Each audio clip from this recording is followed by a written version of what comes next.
I've always been the type of person who enjoys solitude, relishing the moments when I could have the house all to myself.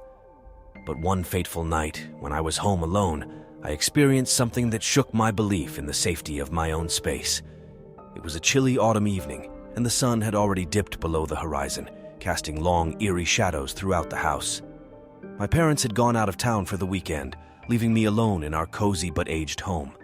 The creaks and groans of the old wood had always been a comforting lullaby, but on that night, they took on a sinister tone. I decided to make the most of the solitude by reading a book in the dimly lit living room. The soft, warm glow of a nearby lamp provided just enough light to see the pages, and I nestled into the comfort of the armchair. Outside, the wind howled, and the tree branches scratched against the windows, setting the stage for what was to come. As I read, I couldn't help but notice a faint, rhythmic tapping sound. I glanced around the room, trying to locate the source, but it seemed to be coming from everywhere and nowhere at the same time. I chalked it up to the old house settling, or perhaps a branch brushing against a window. But as I continued to read, the tapping grew louder, more insistent. It began to sound like someone, or something, was knocking on the walls, as if trying to get my attention. My heart quickened, and I felt a creeping sense of dread. I put the book down and stood up, determined to investigate. I ventured down the hallway, my footsteps echoing eerily in the silence. The knocking followed me, shifting from wall to wall, as if toying with my senses. I reached the end of the hallway and hesitated before the door to the basement. The knocking was coming from below. Summoning my courage, I pulled open the basement door and descended the creaky wooden steps. The air grew colder with each step, and a musty odor filled my nostrils. The knocking became louder, more frantic, as if something urgent was trying to communicate with me. When I reached the bottom of the stairs, I flicked on the basement light. At first, I saw nothing out of the ordinary, a cluttered space filled with old boxes and discarded furniture. But as the light cast eerie shadows on the walls, I saw it. A figure, shrouded in darkness, standing in the far corner of the basement. My heart leaped into my throat, and I stumbled back in horror. The figure didn't move, but I could feel its eyes on me, piercing through the darkness. Panic set in, and I turned and sprinted up the stairs, slamming the basement door shut behind me. The knocking had ceased, but the sense of dread lingered.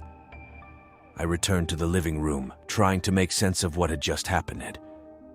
Was it a trick of my imagination? A hallucination brought on by?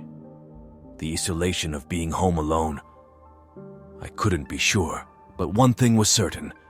I didn't want to stay in that house a moment longer. As I gathered my things and made my way to the front door, I couldn't shake the feeling of being watched. The house that had once been my sanctuary had become a place of terror. I stepped outside, the cold night air providing a sharp contrast to the suffocating atmosphere inside. I never did find out what had caused the knocking in the basement or the eerie figure in the shadows. But that night, as I stood on the doorstep of my home, I realized that sometimes the scariest encounters can happen when you're alone in the place you thought you knew best.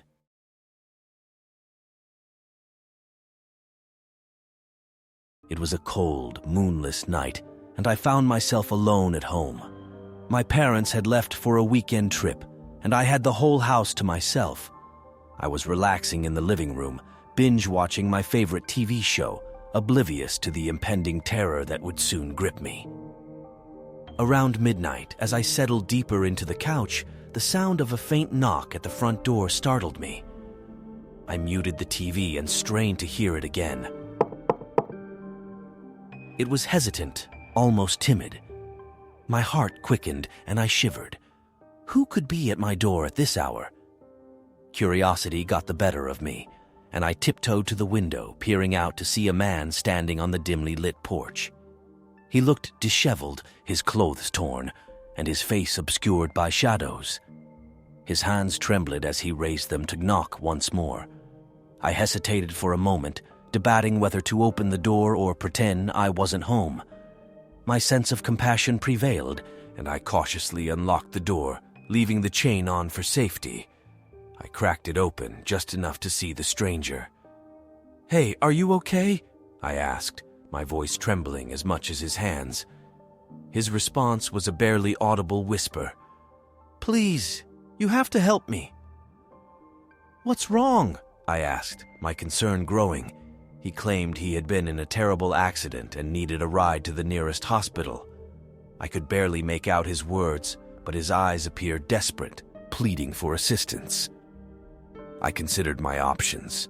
My heart told me to help this man in distress, but a nagging voice in my head warned me not to fully trust him. I decided to make a call to 911 and request an ambulance. While I was on the phone, I kept a close eye on the stranger, making sure not to unlock the door any further. As I spoke to the operator, I noticed a subtle change in the man's demeanor. He seemed agitated, his eyes darting around nervously. It was then that I noticed the glint of something metallic hidden behind his back. Fear gripped me, and I realized I might have narrowly avoided a grave mistake.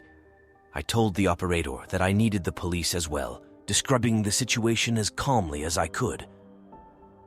The man outside grew increasingly impatient, demanding I open the door. Finally, the flashing lights of the police car pierced the darkness. When the officers arrived, they apprehended the man, who turned out to have a long history of violent crimes. As they led him away, one of the officers turned to me and said, "You did the right thing by not letting him in. You never know who you can trust these days." I closed and locked the door, my heart still pounding. Alone once again in the safety of my home, I realized just how vulnerable I had been. That night, I learned the importance of caution, even in the face of someone who appeared to be in desperate need of help.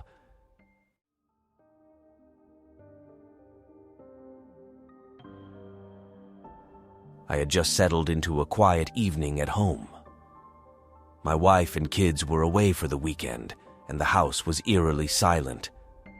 I decided to spend the night catching up on some work in my home office, tucked away in the corner of our cozy suburban home.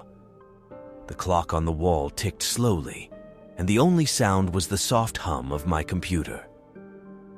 I was lost in my work when I heard a faint noise, like a creaking floorboard. My heart skipped a beat, and I strained my ears to listen more closely.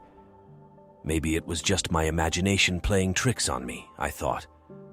But then, there it was again. A distinct, undeniable sound of footsteps. Panic welled up inside me as I realized I wasn't alone in my house. The intruders must have sensed that the home was empty, and they had chosen this moment to strike. With trembling hands, I silenced my computer and quietly pushed my office door closed, leaving just a small crack to peek through. I strained to hear more, and my fears were confirmed as I heard hushed voices and the unmistakable sounds of someone rummaging through drawers and cupboards. My mind raced, and I knew I needed to find a safe place to hide. My heart pounded in my chest as I tiptoed down the hall, my footsteps barely making a sound. The closet in the master bedroom seemed like the best option. I slipped inside, leaving the door ajar just enough to peer out. Minutes felt like hours as I listened to the intruders moving through the house. They were methodical, searching every room. Fear gnawed at my stomach as they drew closer to the bedroom. The bedroom door swung open, and I held my breath, praying they wouldn't look inside the closet. 3 men entered, their faces obscured by masks. They were ruthless, tossing aside valuables and tearing through the room. My heart raced, and I could feel the sweat trickling down my temple. The closet door seemed like a fragile barrier between me and danger. I strained to stay motionless, my heartbeats echoing in my ears as the intruders grew closer. They reached the closet, and I could feel my pulse in my throat. For what felt like an eternity, they scanned the room, their eyes darting everywhere, but not toward the closet. I couldn't believe my luck. I was just inches away from discovery, yet they couldn't see me. My breaths were shallow, every second stretching into an eternity. My mind raced with thoughts of escape, but I dared not move a muscle. Finally, after what seemed like an eternity, the intruders left the bedroom, taking their plunder with them. The sounds of their footsteps grew fainter as they exited the house. I waited for several minutes, my heart still pounding, before I dared to emerge from the closet. They were gone, but the house had been ransacked, and my sense of security shattered. I called the police and reported the break-in, my voice trembling as I recounted the harrowing encounter. They arrived quickly, but the intruders were long gone, leaving behind only a sense of violation and the haunting memory of their brief visit. That night, I realized just how fragile our sense of safety can be, even within the walls of our own home.